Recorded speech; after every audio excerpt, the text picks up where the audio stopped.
Hello guys, welcome back. स्वागत है आप सभी का आपके अपने यूट्यूब चैनल बॉटनी लेक्चर में। गाइज, बॉटनी लेक्चर की शॉर्ट नोट्स सभी बन चुकी हैं। बीएससी की सभी सेमेस्टर की मिल जाएगी आपको, और MSc first second and third semester की भी शॉर्ट नोट आपको मिल जाएगी। ओके, तो चलिए इस वीडियो में डिस्कस करते हैं C4 प्लांट्स या C4 साइकिल। ठीक है, क्योंकि इसके पहले हमने C2 साइकिल, C3 साइकिल और लाइट रिएक्शन की जो भी जेड स्कीम्स वगैरह है उस सब के बारे में डिस्कशन ऑलरेडी हमने कर लिया है। और ये अभी फोटोसिंथेसिस का लगभग अब लास्ट ही टॉपिक चल रहा है।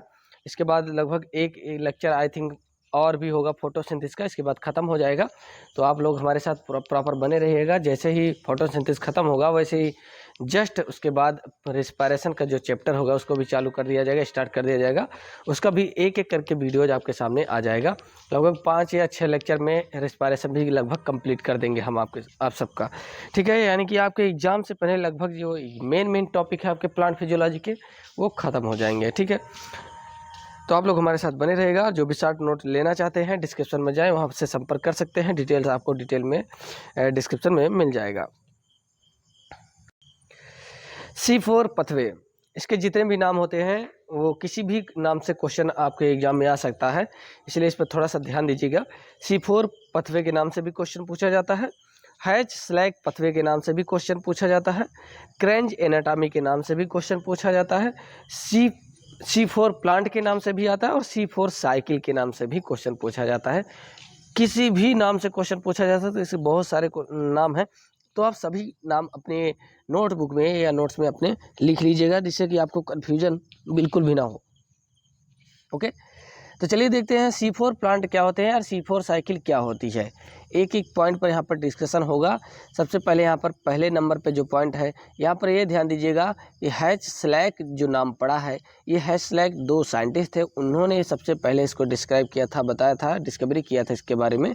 इसलिए हैच स्लैग पथवे के नाम से भी जाना जाता है। और क्रेंज एनाटॉमी क्या होती है इसके बारे में आगे हम डिटेल डिस्कस करेंगे पॉइंट में, लेकिन बहरहाल आपको मैं बता दे रहा हूँ क्रेंज एनाटॉमी क्या होती है। क्रेंज टाइप का क्लोरोप्लास्ट पाया जाता है। क्रेंज मीन्स होता है, जर्मन भाषा से लिया गया है, जिसका मतलब होता है स्पेशल क्लोरोप्लास्ट होता है। ठीक है, ब्रीथ इसका मतलब होता है। तो इसी बेसिस पे इसका नाम C4 प्लांट का या C4 साइकिल का नाम क्रेंज एनाटॉमी के नाम से भी जाना जाता है। और समझ लीजिएगा कि C4 प्लांट जितने भी होते हैं उसमें एक स्पेशल टाइप का क्लोरोप्लास्ट पाया जाता है। उसके बारे में आगे मैं आपको दिखाकर इसका डायग्राम दिखाऊंगा, उसके बाद आपको समझाऊंगा। ठीक है, सबसे पहले यहाँ पर जो पहला पॉइंट दिया गया है, the discovery of C4 cycle. C4 cycle की जो डिस्कवरी है इन मोनोकाट में किया गया। और कौन से प्लांट में? शुगर केन प्लांट में पहले किया गया, उसके बाद मेज हो गया एंड सरगम हो गया। Has indicated that these plants have solve the problem of photo respiration. Mostly जो फोटो रिस्पायरेशन की प्रोसेस होती है दोस्तों, वो C3 प्लांट जो होते हैं उनमें पाई जाती है। मतलब C4 की भी C2 साइकिल या फोटो रिस्पायरेशन की प्रोसेस भी उसमें होती है। तो उस C3 साइकिल में या फिर फोटो रिस्पायरेशन की जो प्रोसेस होती है, जिसकी वजह से कार्बोहाइड्रेट का सिंथेसाइजेशन या स्टार्च का सिंथेसाइजेशन थोड़ा सा स्लो हो जाता है, डिक्रीज होता है अदर देन C4 प्लांट। तो इसलिए कुछ ऐसे प्लांट होते हैं लाइक मोनोकाट के प्लांट, जैसे आपके सामने यहाँ पे दिख रहा है शुगर केन, मेज, इन सब में देखा गया कि C4 प्लांट इनको नाम दे दिया गया। इनमें C4 टाइप की जो साइकिल है वो चलती है। अब ये C4 क्या है? इसका मतलब है कि सबसे पहला जो यहाँ पर प्रोडक्ट बनता है ऑक्जेलो एसिटिक एसिड, वो 4 कार्बन का बना होता है, 4 कार्बन कंपाउंड का होता है। इसलिए इस साइकिल का नाम C4 साइकिल रख दिया गया, और इस पर बहुत ज़्यादा सोचने विचारने की आपको ज़रूरत नहीं है। तो बहरहाल फोटो रिस्पायरेशन की वजह से जो C3 साइकिल की प्रोसेस है वो थोड़ा सा स्लो हो जाती है, जिसकी वजह से इस प्रॉब्लम को सॉल्व करने के लिए ये डिस्कवरी किया गया। तो देखा गया कि कुछ ऐसे भी प्लांट होते हैं जिसमें C4 टाइप का, यानी कि पहला प्रोडक्ट जो होता है 4 कार्बन कंपाउंड का बनता है, ऐसा देखा गया। The carbon dioxide is fixed in mesophyll cells. इसके केस में मेजोफिल सेल्स और बंडल से दोनों में, मतलब जो C3 होता है या फोटो रिस्पायरेशन है वो मोस्टली मेजोफिल सेल्स में होता है। बट यहाँ पर in case of C4 plants और C4 साइकिल बिटवीन 2 सेल्स, मतलब 2 सेल के बीच में ये कंप्लीट होती है प्रोसेस। एक हो जाती है बंडल सेल और दूसरा हो जाती है मेजोफिल सेल। तो आइए नेक्स्ट पॉइंट पर नज़र डालते हैं।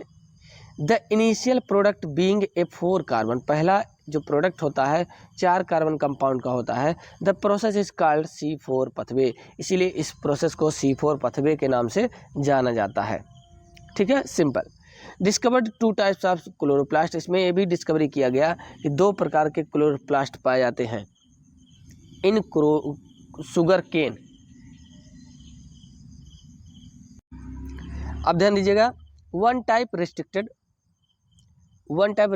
टू बंडल शीथ, एक जो होता है बंडल शीथ सेल में होती है, और दूसरा जो होता है हैव द नॉर्मल ग्रेना, जो नॉर्मल ग्रेना बनता है उस पर होती है। Hence Hatch and Slack cycle or were C4 cycle has been found in most monocot and some dicot, इसलिए देखा गया कि सबसे ज़्यादा से ज़्यादा C4 जो साइकिल चलती है वो मोनोकाट के प्लांट में चलती है और कुछ ही डाइकाट प्लांट में देखा गया है इसको। ठीक है, इसमें बहुत आपको कंफ्यूज नहीं होना है। ओके, नेक्स्ट पॉइंट हो जाएगा the plants having C4 cycle. इतना देख लीजिएगा कि जो भी इधर के फोटोसिंथेसिस की जो मेन साइकिल है, जैसे C3 cycle, C2 cycle, C4 cycle and CAM cycle हो गया, और उधर से जेड स्कीम, ये बहुत ही ज़्यादा इंपॉर्टेंट क्वेश्चन है, आपके एग्जाम में इससे पूछा जाता है। कोई ना कोई 1-2 साइकिल इसमें से आपके एग्जाम में आने हैं। ठीक है, तो इसको अच्छे से प्रिपेयर कर लीजिएगा और डायग्राम इसका ज़रूर बना लीजिएगा। अगर आप डायग्राम पर ही फोकस करते हैं और लिखने पर उतना ज़्यादा फोकस नहीं करते हैं, बहरहाल यहाँ पर पॉइंट वाइज मैं आपको बता दे रहा हूँ, जितना पॉइंट यहाँ पर मैं आपको बता रहा हूँ उतना ही पॉइंट अगर आप तैयार कर लेते हैं या आपको प्रिपेयर हो जाता है तो वो काफ़ी है, इनफ है। बहरहाल आपको सबसे ज़्यादा फोकस करना है इसके साइकिल बनाने पर, सबसे ज़्यादा इंपॉर्टेंट है। आप उतना भी बना के छोड़ते हैं तो भी आपको लगभग 50% जो मार्क हैं वो दे दिया जाएगा, यानी कि अगर 6 नंबर का क्वेश्चन है तो 3 नंबर आपको मिलना तय है। ओके, आइए नेक्स्ट पॉइंट हो जाएगा the plants having C4 cycle are known as C4 plants and the plants C3 Calvin are C3 plant. मतलब कहने का मतलब है कि जो प्लांट C3 साइकिल शो करते हैं, जिन प्लांट में C4 साइकिल होता है उसे C4 प्लांट भी कहते हैं। मतलब अगर C4 प्लांट के नाम से क्वेश्चन आता है तो आपको कंफ्यूज नहीं होना है। C4 प्लांट करके डिफरेंसेस ज़्यादातर पूछता है, C4 प्लांट क्या है, C3 प्लांट क्या है, तो आपको यही लिखना है कि जिसमें C3 साइकिल शो होती है, जिसमें C4 साइकिल शो होती है उन्हें C4 प्लांट बोलते हैं। जिसमें C3 साइकिल शो होती है यानी कि केल्विन साइकिल होती है उन्हें C3 प्लांट कहते हैं। अब लास्ट में, वीडियो के लास्ट में आपको C4 और C3 प्लांट में डिफरेंसेस भी मैं आपको बताऊंगा। ठीक है, तो आप हमारे साथ पूरा वीडियो तो बने रहिएगा और अच्छे से वॉच करिएगा, देखिएगा आपको बहुत मज़ा आने वाला है, नोट्स से भी और लेक्चर से भी। ओके, पहली बार चैनल पर जुड़ रहे हैं तो चैनल को प्लीज़ सब्सक्राइब कर लीजिएगा, क्योंकि आगे के आने वाले जो वीडियोज़ हैं या लेक्चर हैं, अगर आप MSc BSc कर रहे हैं तो मैं आपको यही कहूँगा कि चैनल को सब्सक्राइब कर लीजिएगा। आगे आपको वीडियो मिलती रहेगी ऐसी ही, और हेल्पफुल भी होगी आपके एग्जाम के बेसिस पे। ओके, तो नेक्स्ट पॉइंट पर नजर डालते हैं। यहाँ पर नेक्स्ट पॉइंट हो जाएगा C4 pathway require the presence of 2 types of photosynthetic cells. अब ये जो होती है इसके लिए सबसे ज़्यादा जरूरी होती है 2 टाइप की फोटोसिंथेटिक सेल। अब हमने पहले ही आपको बता दिया, एक हो जाती है मेसोफिल सेल्स और दूसरा हो जाती है बंडल शीथ सेल। तो ये दोनों सेल का होना बहुत ज़्यादा आवश्यक है, तभी ये कंप्लीट होगी C4 पथवे। ठीक है ना, नेक्स्ट हो जाएगा the bundle sheath cells are arrange in a breath like manner.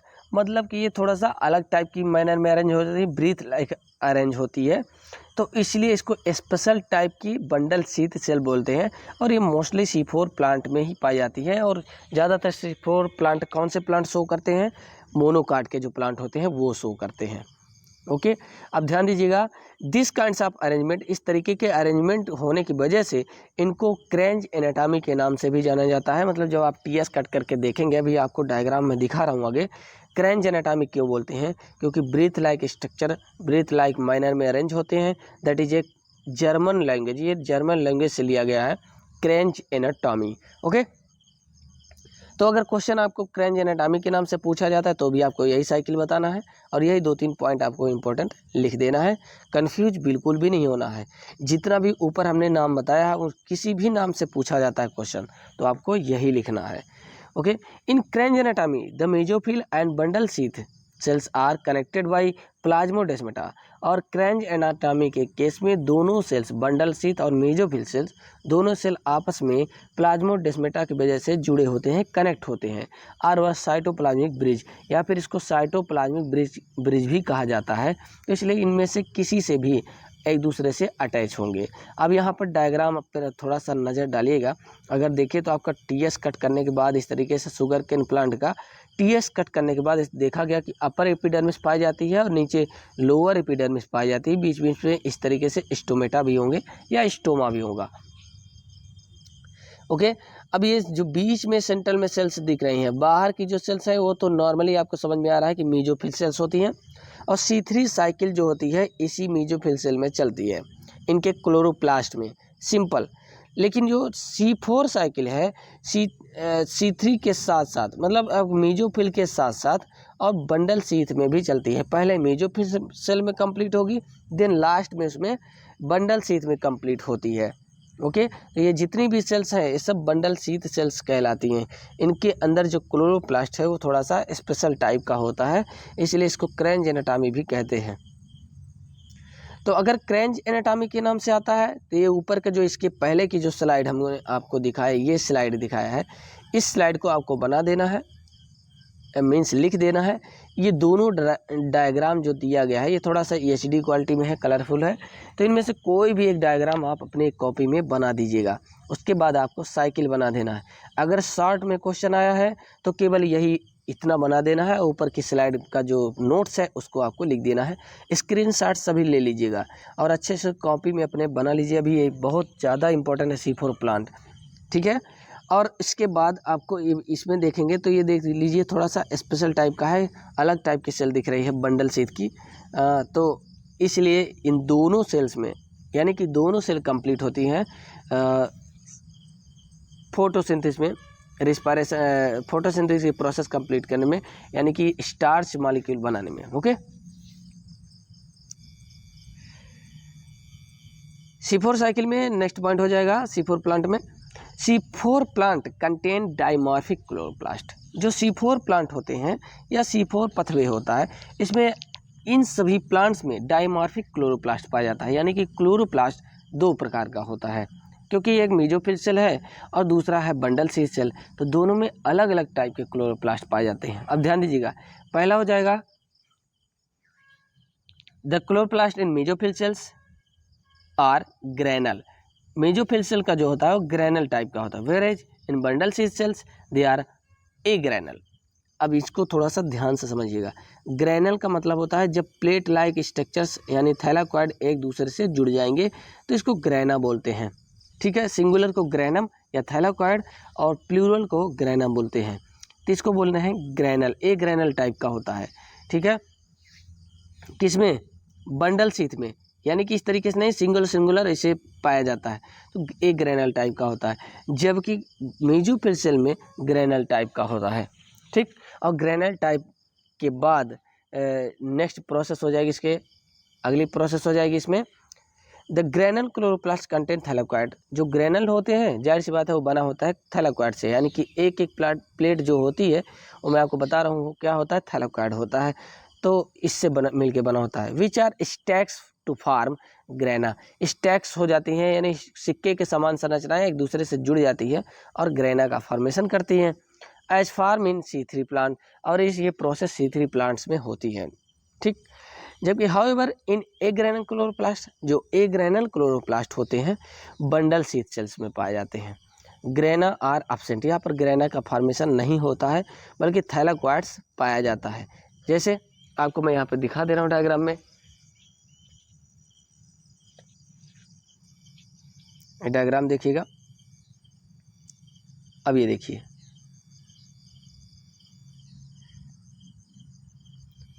इस क्लोरोप्लास्ट पर ध्यान दीजिए, ये सब क्लोरोप्लास्ट हैं, ऐसे थैलाकॉइड जो होता है बिखरे हुए रहते हैं, एक एक करके दो दो तीन के ऐसे रहेगा, एक दूसरे के ऊपर जुड़े हुए नहीं रहते हैं। जबकि इसमें जो होता है सब जुड़े रहते हैं, ज्वाइंट हो जाते हैं और ग्रेना का फॉर्मेशन कर देते हैं, सिंपल सी बात है। इसलिए बोल रहे हैं बार बार कि ये स्पेशल टाइप का क्लोरोप्लास्ट होता है। इस डायग्राम को जितना ज़्यादा हो सके आप लोग इसको बना लीजिएगा, और नहीं तो कहीं ऐसा ना हो कि आपको पछताना पड़ जाए, एग्ज़ाम में आ जाए और फिर हाथ मलते रह जाए आप क्लास में। ठीक है, तो ऐसा कुछ होना नहीं चाहिए। उम्मीद करता हूँ कि आप लोग इसको बना लेंगे और मेहनत से पढ़ाई करेंगे। बीएससी 5th सेमेस्टर वाले और एमएससी 3rd सेमेस्टर वाले सभी। बाकी कोई भी किसी भी प्रकार की आपको अगर दिक्कत हो जाती है, प्रॉब्लम होती है, तो आप हमसे संपर्क कर सकते हैं, मैसेज कर सकते हैं। आपको वहाँ पर डिटेल कोई भी इन्फॉर्मेशन लेना होगा, कोई भी जानकारी चाहिए या किसी भी टॉपिक का नोट्स की बहुत ज़्यादा ज़रूरत है, तो आप हमसे संपर्क करते रहिएगा। ठीक है, बहुत ज़्यादा अर्जेंट पड़ रहा है तो थोड़ा आप मैसेज कर सकते हैं, आपको पूरा हेल्प किया जाएगा। इसके लिए आप लोग एक और काम कर सकते हैं, आप सीधा टेलीग्राम पर ज्वाइन हो जाइए। टेलीग्राम पर हमने ग्रुप बना दिया है बीएससी एमएससी सेमेस्टर वाइज का, वहाँ पर आप लोग ज्वाइन हो जाइए, आपको वहाँ पर भी इंफॉर्मेशन दे दी जाएगी, मिलती रहेगी। इन C4 पथवे, अब C3 साइकिल यहाँ से जो रिएक्शन होती है वो मैं आपको बता रहा हूँ। तो रिएक्शन से पहले मैं सोच रहा हूँ एक बार आपको पहले इसका डायग्राम से हम समझा दें। मेसोफिल सेल और बंडल शीथ सेल में क्या होता है, ये दोनों एक पार्ट बंडल शीथ का हो जाएगा ये पूरा पार्ट, और ये पूरा पार्ट जो है वो मेसोफिल सेल का हो जाएगा। पहले मेसोफिल सेल में देखते हैं कि क्या होता है, इसको पहले समझ लीजिए, उसके बाद आगे बढ़ते हैं। तो दोस्तों बहुत सिंपल सा डायग्राम है। सबसे पहले CO2 बाहर से आएगा, CO2 मॉलिक्यूल अंदर एंट्री करेगा, और इसको सबसे पहला जो एक्सेप्टर होता है, ये कंपटीशन में एग्जाम में पूछा जाता है नीट वगैरह में, कि CO2 को C4 प्लांट में सबसे पहले एक्सेप्ट करने वाला कौन सा मॉलिक्यूल होता है, ऑर्गेनिक कंपाउंड होता है। तो 3 कार्बन कंपाउंड का होता है, कौन सा है, PEP, phosphoenol pyruvate. Phosphoenol pyruvate इसको सबसे पहले एक्सेप्ट करता है, सिंपल सी बात, और बना देता है पहला प्रोडक्ट। यहाँ पर जो पहला प्रोडक्ट बनता है ऑक्जेलो एसिटिक एसिड, 4 कार्बन का होता है। ऑक्जेलो एसिटिक एसिड 4 कार्बन का होता है और यही प्रोडक्ट बन जाता है, इसीलिए इसको बोलते हैं C4 साइकिल। समझ गए, अब आपको बात समझ में आ गई होगी। C4 साइकिल क्यों बोलते हैं, क्योंकि पहला प्रोडक्ट होता है ऑक्जेलो एसिटिक एसिड, और ये 4 कार्बन का होता है, इसलिए C4 साइकिल या C4 प्लांट्स बोलते हैं। जो भी जिस भी प्लांट में पाया जाएगा उसे C4 प्लांट ही बोलेंगे।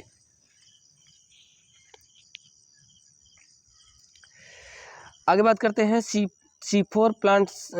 C4 साइकिल में ऑक्जेलो एसिटिक एसिड जो 4 कार्बन कंपाउंड का होता है, ये बना देता है, यानी कि ये कन्वर्ट हो जाता है मैलेट यानी मैलिक एसिड में कन्वर्ट हो जाता है। ये 4 कार्बन का मैलिक एसिड प्रोडक्ट बना देता है, और मैलिक एसिड दोस्तों ट्रांसफ़र हो जाता है बंडल शीथ सेल में। अब यहाँ पर बंडल शीथ सेल में ट्रांसफ़र हो जा रहा है मैलिक एसिड। मैलिक एसिड जब यहाँ पर ट्रांसफ़र होता है बंडल शीथ में, उसके बाद मैलिक एसिड कन्वर्ट हो जाता है 3 कार्बन कंपाउंड का पायरुविक एसिड में, और 1 कार्बन कंपाउंड यहाँ पर कार्बन डाइऑक्साइड निकल जाता है। क्यों निकलता है, क्योंकि शुगर भी तो बनाना है, स्टार्च भी तो बनाना है, क्योंकि C3 साइकिल जब तक नहीं चलेगी तब तक स्टार्च कैसे बनेगा, पॉसिबल ही नहीं है। इसलिए यहाँ पर CO2 मॉलिक्यूल यहाँ पर रिलीज हो जाएगा, निकल जाएगा। जो बाहर से CO2 आया था डायरेक्ट C3 साइकिल में न जा करके C4 प्लांट में होता क्या है, पहले मेसोफिल में, और मेसोफिल से बंडल शीथ में जाता है, फिर वहाँ पर C3 साइकिल चलती है। चलिए अब आगे बात करते हैं। CO2 फाइनली चला जाएगा C3 साइकिल में, और C3 साइकिल में जाएगा तो ये बाइंड करेगा, यानी CO2 किसके साथ बाइंड करता है, RUBP के साथ। यहाँ DP लिखा है, यानी डाई और बाई दोनों एक ही चीज़ होता है, कहीं D लिखा रहता है, कहीं B लिखा रहता है। हाँ, तो RUBP के साथ बाइंड कर जाएगा, 4 कार्बन का होता है ये, और 3 कार्बन कंपाउंड का यहाँ पर बन जाएगा 2 फास्फोग्लिसरिक एसिड, यानी फास्फोग्लिसरिक एसिड का फॉर्मेशन हो जाएगा। फास्फोग्लिसरिक एसिड के बाद यहाँ पर एक स्टार्च मॉलिक्यूल या सुक्रोज मॉलिक्यूल बन जाएगा, और उसके बाद ये फिर से ट्रांसफ़र हो जाएगा या कन्वर्ट हो जाएगा RUBP में। RUBP मॉलिक्यूल में फिर से अगेन कन्वर्ट हो जाएगा। तो इस तरीके से स्टार्च भी बन गया, और मैलिक एसिड कन्वर्ट हुआ है पायरुविक एसिड में। अब बंडल शीथ से अगेन ये पायरुविक एसिड में कन्वर्ट हो जाएगा, ठीक है, पायरुविक एसिड में, और ये प्रोसेस होने लगेगी मेसोफिल सेल्स में, और फाइनली पायरुविक एसिड कन्वर्ट हो जाएगा फास्फोइनोल पायरुवेट। फास्फोइनोल पायरुवेट में कन्वर्ट हो जाएगा, और पायरुवेट का काम है फिर से CO2 मॉलिक्यूल को एक्सेप्ट करना आउटर साइड से या एटमॉस्फेयर रीजन से। तो दोस्तों इस तरीके से C4 साइकिल इस तरीके से कंप्लीट होती है मेसोफिल और बंडल शीथ में। तो दोस्तों आई होप कि आपको बहुत अच्छा समझ में आ रहा है। अगर समझ में आ रहा है तो एक बार लाइक ज़रूर कर दीजिएगा। वीडियो अगर वाकई में अच्छा लग रहा है तो लाइक ज़रूर कर दीजिएगा और शेयर कर दीजिए सभी दोस्तों मित्रों के पास। और पहली बार जुड़ रहे हैं तो बार बार रिक्वेस्ट कर रहा हूँ, चैनल को ज़रूर सब्सक्राइब कर लीजिएगा। ओके, आगे बढ़ते हैं। तो पहले स्टेप में क्या बना था, ऑक्जेलिक एसिड। स्टेप को भी हम आपको समझा दे रहे हैं, वैसे साइकिल में आपको बता दिए। जैसा हमने साइकिल में समझा सेम वही यहाँ पर पॉइंट भी हमने बना के लिख दिया है। तो अब आपको लिखने में और समझने में कोई दिक्कत नहीं हो रही होगी। जैसे देखिएगा, इन C4 पथवे CO2 from the atmosphere से CO2 आएगा, इंटर्स थ्रू द स्टोमेटा के थ्रू इंटर करेगा इनटू द मेसोफिल सेल, पहले मेसोफिल सेल में इंटर करेगा जैसा कि डायग्राम में अभी आपको हमने बताया। And combined with phosphoenol pyruvate के साथ कंबाइन करेगा, जैसे ये आपको हमने बताया, इसके साथ कंबाइन करेगा। सिंपल सी बात है, बहुत सिंपल लैंग्वेज में यहाँ पर हमने रखा है, आपको कन्फ्यूजन नहीं होना चाहिए। आगे, this reaction is catalysed by an enzyme, ये रिएक्शन एक एंजाइम के द्वारा कैटलाइज किया जाएगा। एंजाइम का नाम है फास्फोइनोल पायरुवेट कार्बोक्सिलेज, आर इसकी ऑक्सीजनेज की प्रोसेस भी हो सकती है, एज वेल एज इसी पॉइंट पे that is PEP case shortcut में लिखा गया है। With the result C4 acid यानी ऑक्जेलो एसिटिक एसिड C4 एसिड तैयार हो जाता है, ये बन गया है। अभी इसके बनने के बाद क्या प्रोसेस होती है डायरेक्ट हम आपको बता दे रहे हैं, ठीक है। मैलिक एसिड बनता है बहरहाल यहाँ पर, लेकिन मैं आपको डायरेक्ट यहाँ पर बता रहा हूँ, ध्यान से देखिएगा। The next step of reaction is the transport of oxaloacetic acid, C4 compound का जो बना होता है oxaloacetic acid from cytosol of mesophyll से cells to chloroplast of bundle sheath के क्लोरोप्लास्ट में ट्रांसफर हो जाएगा, where it is decarboxylated to release fixed CO2। अब ये वहाँ पर क्या करता है, डीकार्बोक्सिलेशन की प्रोसेस करता है, और डीकार्बोक्सिलेशन की प्रोसेस में CO2 रिमूव होती है, रिलीज होती है। तो पहले रिलीज होगी, उसके बाद फिक्सेशन होगा, तो CO2 फाइनली यहाँ पर फिक्सेशन हो जाएगा। And high concentration of CO2 is generated near rubisco के साथ कंबाइन करके, यानी एंजाइम है रूबिस्को, इसके साथ कंबाइन करता है RUBP के साथ। जो प्रोडक्ट होता है उसके ऑर्गेनिक कंपाउंड प्रोडक्ट पहला होता है RUBP, और उसके साथ कंबाइन करके बना देता है पहला जो प्रोडक्ट यहाँ पर होगा phosphoglyceric acid. Okay, next the other product of decarboxylation reaction is 3 carbon compound called pyruvic acid. अब उसके बाद ये जो मैलेट होता है जो ट्रांसफर हो जाता है डायरेक्टली पायरुविक एसिड में, तो यहाँ पर डायरेक्ट बता दिया गया है कि पायरुविक एसिड में एक कन्वर्ट हो जाएगा। Okay, next point, now this transported back to mesophyll cell, और ये फिर से किस में बैक हो जाती है, मेसोफिल सेल में। पायरुविक एसिड फिर से किस में चली जाती है, मेसोफिल सेल में, where it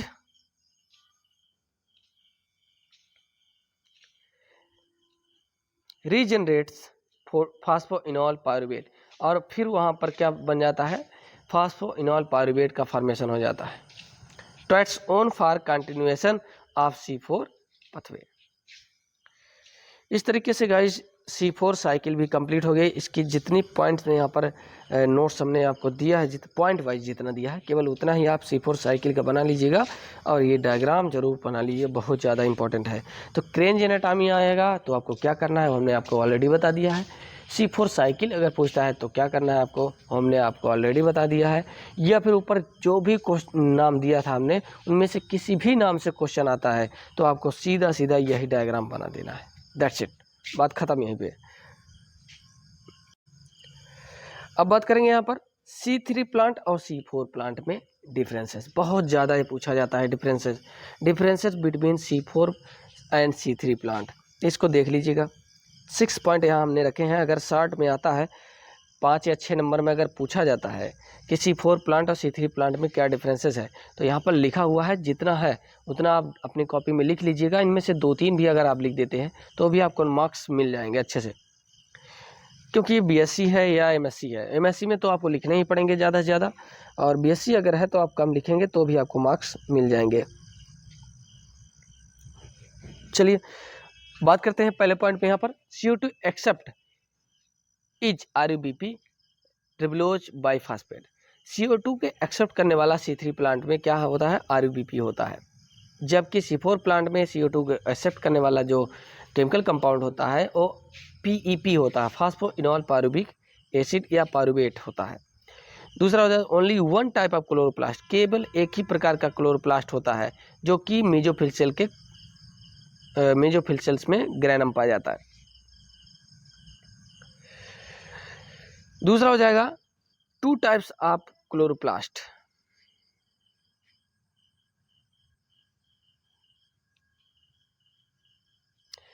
two types of chloroplast, bundle sheath chloroplast process.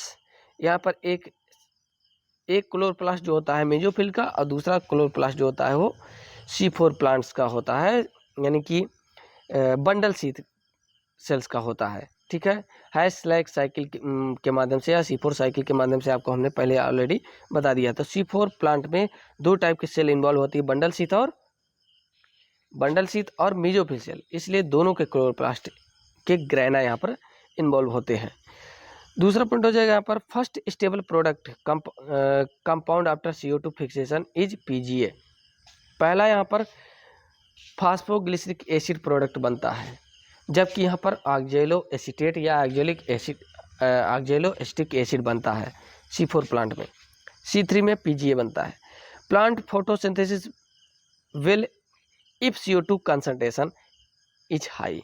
बहुत आसानी तरीके से प्लांट फोटोसिंथेसिस करता है जब CO2 का कंसंट्रेशन हाई होता है। Plant synthesise will even if CO2 concentration is low. जब CO2 का कंसंट्रेशन लो होता है तब फोटोसिंथेसिस की प्रोसेस इसमें बहुत बेहतरीन तरीके से होती है मोनोकाट के प्लांट में। उसके बाद है the process photorespiration that result in a low overall efficiency in synthesis of carbohydrate. Carbohydrate synthesization में बहुत स्लो तरीके से होता है due to presence of photorespiration. इसमें फोटो रिस्पायरेशन की प्रोसेस होती है, इसलिए C4 प्लांट की अपेक्षा C3 प्लांट जो होते हैं वो स्लो करते हैं photosynthesization. They lack photorespiration, इसमें फोटो रिस्पायरेशन की प्रोसेस नहीं होती है। And conserve more organic food and thus and over higher photosynthetic efficiency, इसमें हायर फोटोसिंथेटिक इफिशियंसी की प्रोसेस होती है। लास्ट पॉइंट हो जाएगा दोस्तों, excess of atmospheric oxygen inhibits photosynthetic activity. Excess of atmospheric oxygen has no effect on photosynthesis. Oxygen का कोई प्रभाव नहीं पड़ता है यहाँ पर, जबकि यहाँ पर इनहिबिट करता है, रोकता है, क्योंकि C2 साइकिल चलता है तो ऑक्सीजन इन्वॉल्व होती है, मीन्स इनर साइड में जाती है, तो इसलिए थोड़ा सा इफेक्ट पड़ता है इसका। ठीक है, तो दोस्तों इस तरीके से C3 प्लांट और C4 प्लांट में डिफरेंसेस भी हमने बता दिया, C3 साइकिल का डिटेल स्ट्रक्चर भी बता दिया, पॉइंट वाइज लिखना क्या है, कैसे करना है वो भी सब हमने बता दिया है। कितना आप लिखेंगे तो मार्क्स पा जाएंगे, और डिटेल्स पॉइंट भी आपको बता दिए हैं, सेल स्ट्रक्चर भी बता दिया है क्रेंजन एटॉमी का। तो इसको अच्छे से आप लोग ड्रा कर लीजिएगा, और इसमें कोई भी किसी भी प्रकार का अगर आपको दिक्कत होती है तो कमेंट कर सकते हैं, मैसेज कर सकते हैं। ओके, बहुत बहुत धन्यवाद आप सभी का।